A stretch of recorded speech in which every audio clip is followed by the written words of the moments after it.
तो बच्चों class 11th chemistry में हम लोग सेकेंड चैप्टर पर थे, स्ट्रक्चर ऑफ एटम या एटॉमिक स्ट्रक्चर। वो हम लोगों ने स्टार्ट किया हुआ था ऑलरेडी, और पिछले वीडियोस में हम लोगों ने ये देखा था कि सब एटॉमिक पार्टिकल्स का कैसे क्या डिस्कवरी हुआ था, है ना। सब एटॉमिक पार्टिकल्स मतलब इलेक्ट्रॉन, प्रोटॉन्स और न्यूट्रॉन्स का कैसे डिस्कवरी हुआ था, डिस्चार्ज ट्यूब एक्सपेरिमेंट, ये सब सारी बात हम लोगों ने की हुई ऑलरेडी। तो जहाँ तक हमारा डिस्कशन था उसमें हम लोगों ने ये कंक्लूड किया था कि एटम के अंदर इलेक्ट्रॉन्स होते हैं, प्रोटॉन्स होते हैं और न्यूट्रॉन्स होते हैं, और इसी का एक्सपेरिमेंटल सेटअप कैसे किया था, उन सब सारी बातों पे हम लोगों ने चर्चा की थी। आज हम लोग बात करेंगे कि मॉडल ऑफ एटम्स, यानी कि एटम कैसा होता है, मॉडल ऑफ या मॉडल्स ऑफ एटम, है ना। तो यहाँ तक जो है साइंटिस्ट ये जान चुके थे कि एटम के अंदर इलेक्ट्रॉन, प्रोटॉन्स और न्यूट्रॉन्स होता है। अब वो एटम एज अ होल होता कैसा है, उसका प्रारूप क्या होता है, उसी को हम लोग मॉडल कहते हैं। तो मॉडल ऑफ एटम्स यानी कि एटम्स कैसा क्या दिखता है, कैसा होता है, उसके बारे में हम लोग अभी बात करने जा रहे हैं, मॉडल्स ऑफ एटम। तो एक मॉडल में पहला जो है वो रदरफोर्ड ने एक सेकेंड, एक जो पहला है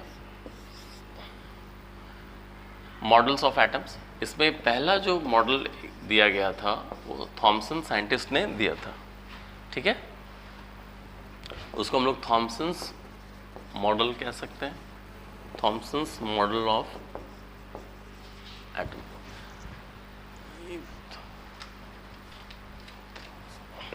थॉमसन्स मॉडल ऑफ एटम, है ना। तो इसमें देखिए, इस मॉडल को हम लोग प्लम पुडिंग मॉडल भी कहते हैं, plum pudding model, plum pudding model और रेजिन पुडिंग मॉडल भी कहते हैं, ठीक है। थॉमसन मॉडल, साइंटिस्ट का नाम है थॉमसन। तो उन्होंने एक मॉडल दिया एटम का जिसको हम लोग प्लम पुडिंग मॉडल भी कहते हैं, प्लम पुडिंग मॉडल या फिर रेजिन पुडिंग मॉडल भी कहते हैं, या फिर इसको हम लोग वाटरमेलन मॉडल भी कहते हैं, ठीक है। यहाँ तक बात हुई थी।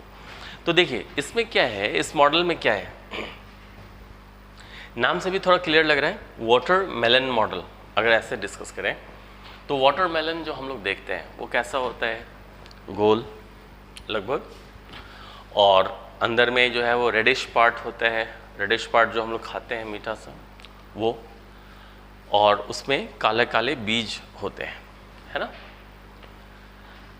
तो थॉमसन ने भी यही कहा कि जो एटम है, एटम का जो मॉडल होता है, एटम जो होता है वो वाटरमेलन की तरह ही होता है, उसी की तरह वो भी स्फेरिकल होता है, और उसके वो पूरा एटम एज अ होल, मतलब एटम जो पूरा है वो पॉजिटिव चार्ज का है, वो जो स्फेयर है वो पॉजिटिव चार्ज का है। उन्होंने जो कहा कि पूरा चीज़ ये पॉजिटिव चार्ज का है, और उसमें बीज की तरह, सीड्स की तरह नेगेटिवली चार्ज्ड इलेक्ट्रॉन्स मौजूद होते हैं, इस तरह से, ठीक है, ऐसे क्लियर।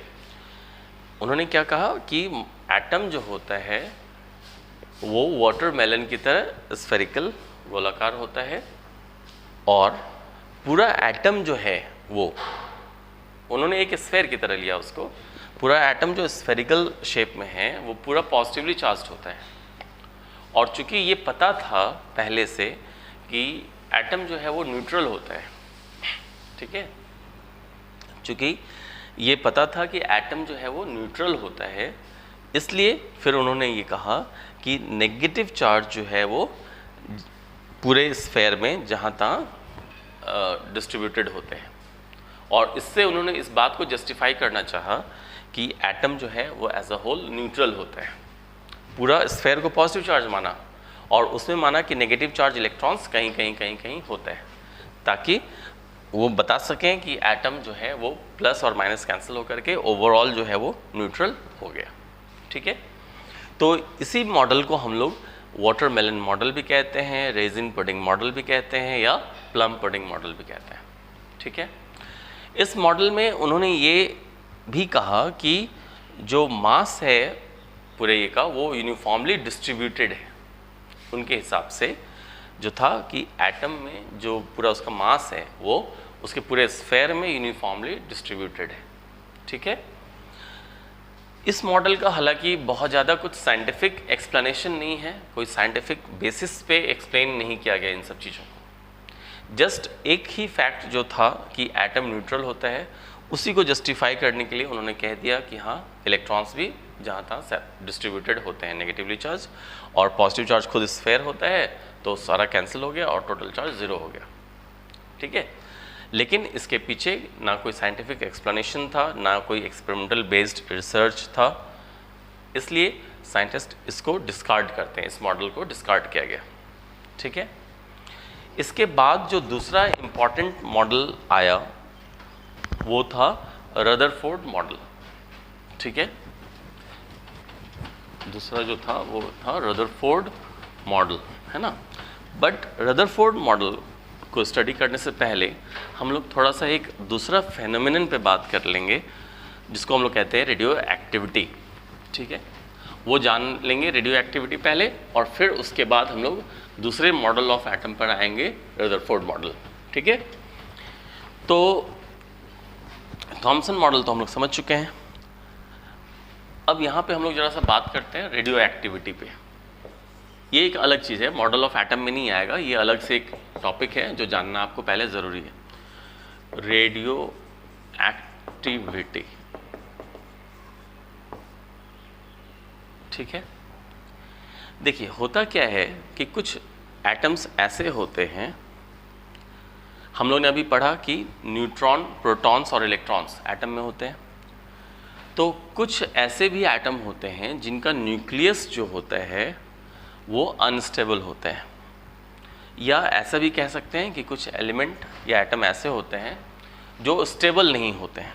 ठीक है, तो वो जो है टूटता है, और टूट करके कुछ डिफरेंट तरह का पार्टिकल्स या रेज उससे बाहर निकलता है। ये एक स्पॉन्टेनियस प्रोसेस होता है, मतलब कि ये अपने आप होता है, अपने आप टूटता है, चूँकि उसका न्यूक्लियस स्टेबल नहीं होता। इसके पीछे भी रीज़न होता है, N/P रेशियो देखा जाता है, बट वो हम अभी यहाँ पर डिस्कस नहीं करेंगे। तो एटम, कुछ एटम्स ऐसे होते हैं जो अनस्टेबल नेचर के होते हैं, और उनका न्यूक्लियस टूटता है, और टूटने के बाद कुछ चीज़ें जैसे पार्टिकल फॉर्म में, जैसे कोई चीज़ हुआ जैसे अल्फ़ा पार्टिकल, बीटा पार्टिकल, है ना, गामा रेज ऐसे कहते हैं। अल्फ़ा और बीटा पार्टिकल्स कहते हैं, गामा रेज कहते हैं। तो वो अनस्टेबल न्यूक्लियस जब टूटा तो इस तरह की चीज़ें को वो एमिट करता है, बाहर निकालता है। ठीक है, तो ये जो चीज़ है अल्फ़ा, बीटा और गामा, इसको हम लोग बोलते हैं रेडियो एक्टिव रेज। ये जो है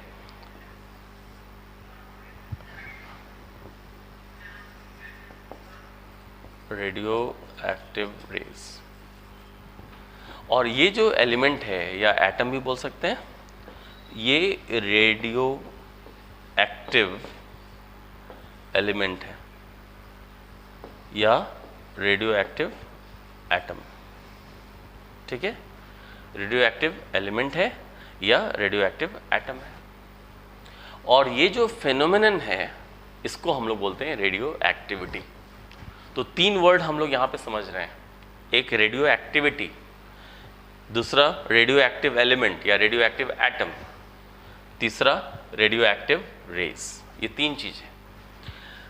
तो फेनोमेनन यानी कि पद्धति, ये जो पद्धति है जिसमें कोई एटम या एलिमेंट स्पॉन्टेनियसली ब्रेक डाउन करता है और अल्फ़ा, बीटा, गामा रेज वगैरह उससे एमिट होता है, तो इस पद्धति को, फेनोमेनन को हम लोग रेडियो एक्टिविटी कहते हैं। जो ये सब्सटेंस है जो टूट रहा है, जो अनस्टेबल नेचर का है, जो टूट रहा है, वो रेडियो एक्टिव एलिमेंट कहलाता है या रेडियो एक्टिव एटम कहते हैं उसको। और जो उसके स्पॉन्टेनियस ब्रेकडाउन से एमिट हुआ अल्फ़ा बीटा और गामा, तो उसे हम लोग रेडियो एक्टिव रेज कहते हैं। ठीक है, तो ये 3 टर्म्स था यहाँ पे, है ना। तो यहाँ पे एक चीज़ ध्यान देंगे कि अल्फ़ा बीटा और गामा, ये 3 जो मैं अभी बता रहा था, एक्चुअली जनरली हम लोग कई बार अल्फ़ा रेज और बीटा रेज कह देते हैं, जो कि साइंटिफिकली अगर देखा जाए तो गलत है ना, बट अमूमन भाषा में हम लोग यूज़ कर लेते हैं रेज। एक्चुअल सेंस में रेज हम लोग उसको कहते हैं जो चार्जलेस होता है और जो मासलेस होता है। ठीक है, उसको रेज कहना चाहिए, और जिसका कुछ मास होता है उसको पार्टिकल्स कहना चाहिए। ठीक है, तो अल्फ़ा, जैसे यहाँ पे हम लोग अभी जो बात कर रहे हैं रेडियो एक्टिव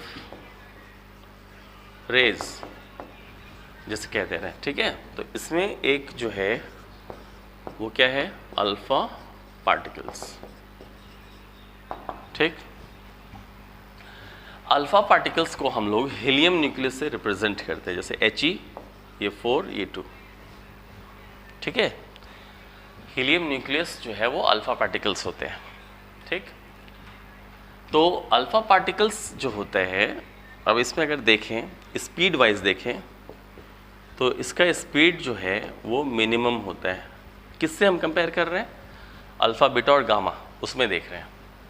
तो मिनिमम स्पीड या मिनिमम वेलोसिटी होता है, इसलिए इसका जो पेनिट्रेटिंग पावर होगा या पेनिट्रेशन पावर, पेनिट्रेशन या पेनिट्रेटिंग पावर का क्या मतलब हुआ, कोई हार्ड सब्सटेंस है उससे आर पार जाने का जो एबिलिटी होता है, किसी चीज़ को सीधा पेनिट्रेट कर देना। जैसे कोई चीज़ आ रहा है रेज, और मान लेते हैं इस बोर्ड को वो बोर्ड के आर पार चला गया, यानी कि पेनिट्रेट कर दिया। तो पेनिट्रेशन पावर या पेनिट्रेटिंग पावर जो होता है अल्फ़ा पार्टिकल्स का, वो क्या होगा, मिनिमम होगा, यानी कि बीटा और गामा दोनों से कम होगा। ठीक है, तो मिनिमम स्पीड है, इसलिए पेनिट्रेटिंग पावर जो होता है इज मिनिमम, वो कम, बिल्कुल कम होता है। ठीक है, उन दोनों की तुलना में, है ना। मगर एक चीज़ और समझेंगे यहाँ पे कि आयनाइजेशन पावर जो होता है, आयनाइजेशन पावर वो मैक्सिमम होता है। ठीक है, आयनाइजेशन पावर मैक्सिमम होता है। ठीक है, तो इसमें देखिए आयनाइजेशन पावर का क्या मतलब हुआ, सिंपल सी बात है। आयनाइजेशन, 2 वर्ड होता है, डिसोसिएशन और आयनाइजेशन। यहाँ पे आयनाइजेशन का क्या मतलब हुआ, जैसे देखिए, जैसे कोई सब्सटेंस है, ठीक, और ये जब टूटा तो टूट करके ये आयंस में टूट गया, कैटायन और एनायन, कैटायन और एनायन। ठीक है, तो जब कोई चीज़ आयंस में टूट जाता है, कैटायन और एनायन क्या है, पॉजिटिवली चार्ज्ड और नेगेटिवली चार्ज्ड आयन, तो है तो आयंस। तो जब कोई चीज़ आयंस में टूट जाता है तो उसको हम लोग बोलते हैं आयनाइजेशन। ध्यान देंगे, है ना, आयनाइजेशन। तो अल्फ़ा पार्टिकल्स जो होते हैं उसका आयनाइजेशन पावर सबसे ज़्यादा होता है। इसका क्या मतलब हुआ कि कोई चीज़ से जब अल्फ़ा पार्टिकल पास करेगा तो वो उसका ज़्यादा टेंडेंसी होगा उस चीज़ को आयंस में तोड़ने का, ज़्यादा एबिलिटी होगा। ठीक है, तो ये मेन 3 जो है प्रॉपर्टीज़ वो मैंने आपको बताया। ठीक है, मिनिमम स्पीड, यानी उस तीनों में मिनिमम स्पीड अल्फ़ा बीटा और गामा में, यानी स्पीड ऑफ लाइट से अगर तुलना करेंगे तो अल्फ़ा पार्टिकल्स का स्पीड सबसे कम होता है। पेनिट्रेटिंग पावर मिनिमम होगा, क्योंकि स्पीड अगर स्लो है, धीरे धीरे जाएगा कोई चीज़, तो इसको पेनिट्रेट नहीं कर पाएगा, टकरा करके नीचे गिर जाएगा, है ना। तो स्पीड कम होने की वजह से पेनिट्रेटिंग पावर भी जो है वो इसका मिनिमम होता है। ठीक है, मगर आयनाइजेशन पावर मैक्सिमम होता है, क्योंकि जब वो जाता है इफेक्ट उसका ज़्यादा देर तक रहेगा मॉलिक्यूल में, तो वो आयंस में ज़्यादा तोड़ पाता है। तो आयनाइजेशन पावर मैक्सिमम है, इस बात को ध्यान रखेंगे। मैक्सिमम है, लेकिन पेनिट्रेटिंग पावर मिनिमम है, स्पीड मिनिमम है, ठीक है। और जो अल्फ़ा पार्टिकल्स है, ये जो अल्फ़ा पार्टिकल्स है उसको हम लोग यहाँ पर ये इस तरह से हम लोग डिनोट करते हैं अल्फ़ा पार्टिकल्स को, ठीक है। He, ये 4 और ये 2, क्लियर, ठीक है। अल्फ़ा पार्टिकल्स क्यों कह रहे हैं ये भी ध्यान देना है।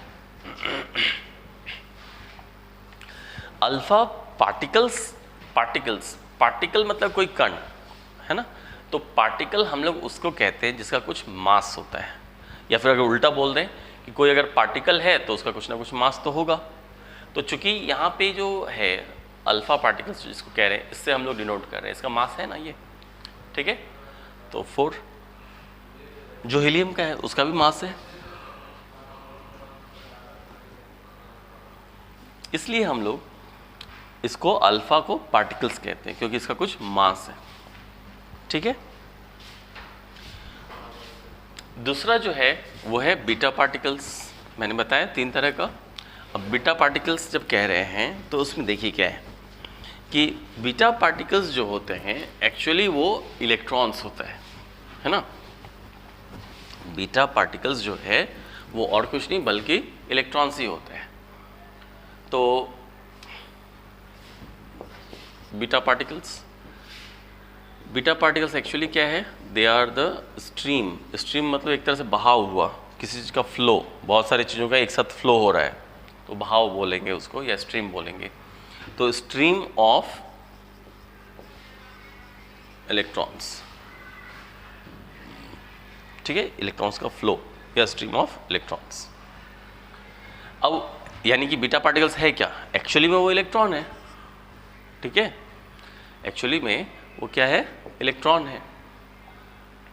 तो इलेक्ट्रॉन जो होता है इसका कुछ मास हम लोग ने अभी पिछले वीडियोस में पढ़ा भी है, वो इलेक्ट्रॉन ही है बीटा पार्टिकल।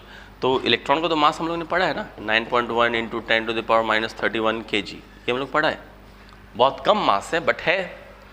तो चूंकि मास है इसलिए वो पार्टिकल कहला रहा है, मास नहीं होता तो पार्टिकल नहीं कहते, ठीक है। तो इस तरह से ये भी ध्यान रखेंगे हम लोग, ठीक है। और बीटा पार्टिकल्स की बात हो गई। अगर हम लोग अल्फ़ा से तुलना करें तो इसका जो स्पीड होता है बीटा पार्टिकल्स का, speed is more than alpha particles. इसका जो स्पीड होता है वो अल्फ़ा पार्टिकल से ज़्यादा होता है, मगर but less than speed of light, मगर लाइट के स्पीड से कम होता है, ठीक है। और या फिर गामा, अभी हम लोग बात करेंगे।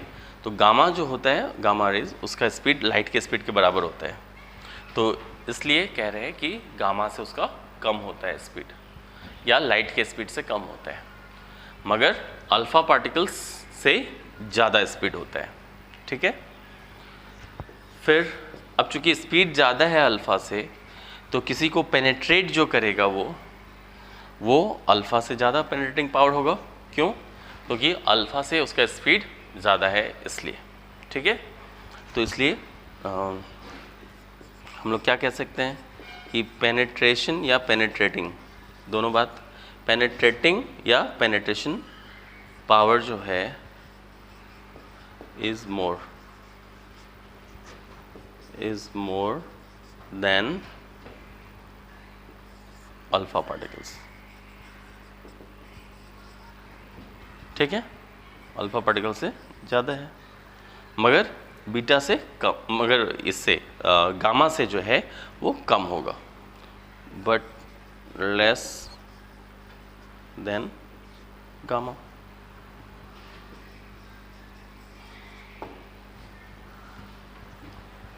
ठीक है।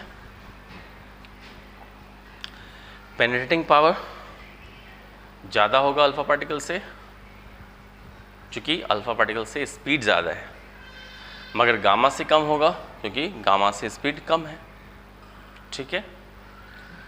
एक और जो इसका बिहेवियर हम लोग नोट कर सकते हैं वो क्या, आयनाइजेशन पावर, हम लोगों ने अभी क्या पढ़ा था कि आयनाइजेशन पावर जो है वो अल्फ़ा का मैक्सिमम है, ये हम लोगों ने पढ़ा अभी। अल्फ़ा का मैक्सिमम है, बीटा का उससे थोड़ा कम होगा। क्योंकि स्पीड कम रहता है तो आयनाइजेशन पावर ज़्यादा होता है, किसी को आयनाइज करने का उसका एबिलिटी ज़्यादा होगा, ठीक है, आयंस में तोड़ने का एबिलिटी ज़्यादा होगा, ऐसे आप समझ सकते हैं। क्योंकि होता क्या है, इसको अगर मैं दूसरे तरह से, केमिस्ट्री का एग्जांपल तो वो नहीं है मगर हम लोग दूसरे तरह से इसको समझ सकते हैं। जैसे कि अगर आप लोगों ने फिजिक्स जैसे पढ़ा है और फिजिक्स में आप लोगों ने सुना होगा या पढ़ा भी होगा कि जैसे कोई ग्लास है ना, यहाँ पे ग्लास है, अब कोई ग्लास से अगर हम उस पर एक पत्थर मारें और एक बंदूक से गोली से मारें, ठीक है, तो गोली वाले केस में क्या होगा, जब हम गोली से मारते हैं शीशे पे तो शीशे पे एक पर्टिकुलर साइज़ का, गोली के साइज़ का एक छेदा हो जाएगा केवल और गोली आर पार हो जाता है, ऐसा हम लोग ने देखा है। मगर जब स्टोन से मारते हैं हिट करके तो उस तरह का गोल नहीं बनता मगर क्रैक ज़्यादा होता है शीशे पे, है ना। ऐसा इसलिए बोला जाता है, उसके पीछे अपना फिजिक्स के पीछे रीज़न है। तो खैर यहाँ पे जो ज़्यादा टूटने की बात हुई, शीशे के ज़्यादा टूटने की जो बात हुई वो पत्थर वाले केस में ज़्यादा होगा, क्योंकि पत्थर का स्पीड कम था, कम होने के चलते उसका ज़्यादा वहाँ पर जर्क महसूस हुआ। बंदूक के गोली के केस में अगर देखें तो उसका वेलोसिटी बहुत ही ज़्यादा था पत्थर के तुलना में, तो इसलिए तुरंत आर पार वो सीधा चला गया, पेनिट्रेट करके सीधा पार चला गया। तो ग्लास को जो डैमेज हुआ वो तो कम ही हुआ, बस एक छोटा सा होल हुआ, है कि नहीं। और ऐसे पत्थर में तो पूरा क्रैक, इधर उधर उधर सब क्रैक हो गया। तो वो चीज़ यहाँ पे हम थोड़ा सा एनालाइज कर सकते हैं उससे। अगर स्पीड बहुत ज़्यादा है तो क्या होगा, वो किसी मॉलिक्यूल से जब हम उसको पास कराएंगे और उसका स्पीड अगर बहुत ज़्यादा है तो वो आर पार सीधा चला जाएगा, है ना। लेकिन अगर स्पीड कम है तो क्या होगा, जाएगा और उसको वो ज़्यादा डैमेज करेगा, ज़्यादा तोड़ेगा बॉन्ड्स को। वो ज़्यादा तोड़ेगा तो क्या होगा, केटायंस और एनायंस ज़्यादा बनेंगे, तो आयनाइज करने का एबिलिटी ज़्यादा होगा अगर स्पीड कम है तो। इसलिए वो चीज़ कह रहे हैं कि अल्फ़ा पार्टिकल्स का आयनाइजेशन पावर या आयनाइजिंग पावर वो मैक्सिमम होता है और बीटा पार्टिकल्स का उससे कम होगा, ठीक है। तो आयनाइजेशन पावर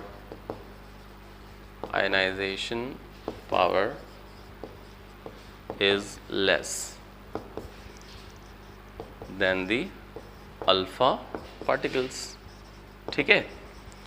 तो इस तरह से मैंने यहाँ पे मेन जो प्रॉपर्टीज़ है बीटा पार्टिकल्स का वो आप लोगों को बताया, ठीक है। तो अगर नटशेल में बात करें समराइज्ड वे में, तो बीटा पार्टिकल्स क्या है, रेडियो एक्टिव रेज है। ये है एक्चुअली में क्या, स्ट्रीम ऑफ इलेक्ट्रॉन्स का फ्लो, यानी वो इलेक्ट्रॉन से ही बना हुआ है, इलेक्ट्रॉन्स ही है। तो जब इलेक्ट्रॉन है तो कुछ ना कुछ मास होगा उसका, ये मास होता है इलेक्ट्रॉन का, तो बीटा पार्टिकल का भी मास है। और चूँकि मास है उसका इसलिए हम उसको रेज नहीं कहते, इसलिए हम उसको पार्टिकल्स कहते हैं। मैंने बताया आपको, अगर मासलेस चीज़ होता है तब वो रेज होता है, अगर मास है तो वो पार्टिकल है, तो इसलिए ये भी बीटा पार्टिकल है, ठीक है। और स्पीड कंपेयर जब हम लोग करते हैं तो अल्फ़ा पार्टिकल्स की तुलना में बीटा पार्टिकल्स का स्पीड ज़्यादा होता है, और बीटा पार्टिकल्स का चूँकि स्पीड ज़्यादा होता है इसलिए उसका पेनिट्रेशन पावर जो होगा वो अल्फ़ा से ज़्यादा होगा, ठीक है। और स्पीड जितना कम होता है आयनाइजेशन पावर उतना ज़्यादा होता है, ठीक है। और आयनाइजेशन पावर ज़्यादा उतना होगा स्पीड कम होने से, लेकिन बीटा पार्टिकल्स का स्पीड जो है वो अल्फ़ा से ज़्यादा है, तो आयनाइजेशन पावर थोड़ा कम हो जाएगा, ठीक है।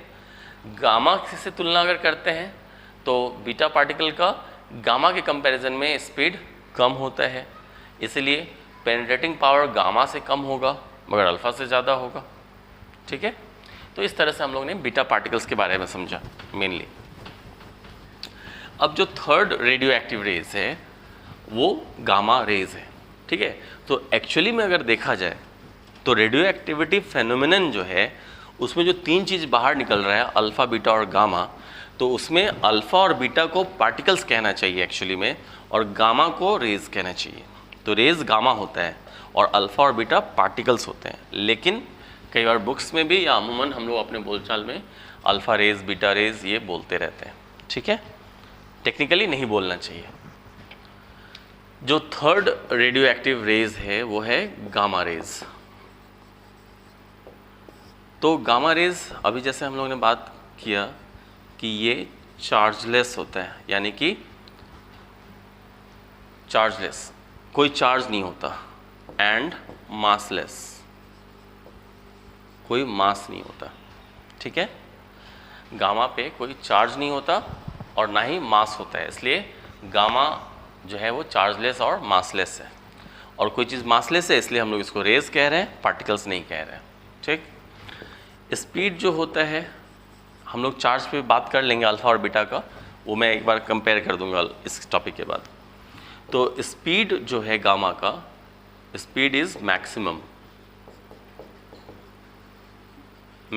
और मैक्सिमम स्पीड लाइट का, तो वो लाइट के स्पीड से मूव करता है gamma. Speed is maximum. Maximum किसके कंपैरिजन में कह रहे हैं? अल्फ़ा और बीटा के कंपैरिजन में कह रहे हैं। ठीक है, और इट्स स्पीड जो है, इसका जो स्पीड है, इट्स स्पीड इज़ 3 × 10⁸ मीटर पर सेकेंड। और ये क्या है? स्पीड ऑफ लाइट है। ये तो स्पीड ऑफ लाइट है ना, तो ये स्पीड ऑफ लाइट हो गया। तो इसका स्पीड जो है वो 3 × 10⁸ मीटर पर second.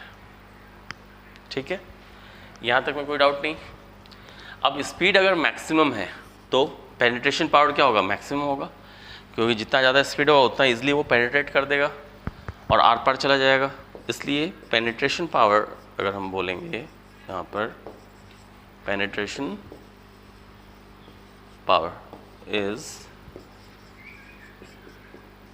Maximum, penetration power is maximum. ठीक है, नेक्स्ट हम लोगों ने बात की स्पीड जितना ज़्यादा होगा आयनाइजेशन पावर उतना कम होता है। तो चूँकि गामा रेज का स्पीड बहुत ज़्यादा है इसलिए आयनाइजेशन पावर तो मिनिमम हो जाएगा ना, यानी कि किसी चीज़ को जब किसी कंपाउंड से ये पास करेगा तो उसको वो आयनाइज नहीं कर पाता है, या करेगा तो बहुत ही कम करेगा। ठीक है, तो आयनाइजेशन पावर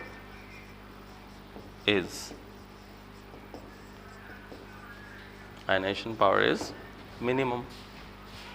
ठीक है, इसका जो आयनेशन पावर होता है वो मिनिमम होता है। ठीक है, तो ये जो बातें थी यहाँ पे ये गामा रेज को लेकर के था। ठीक है,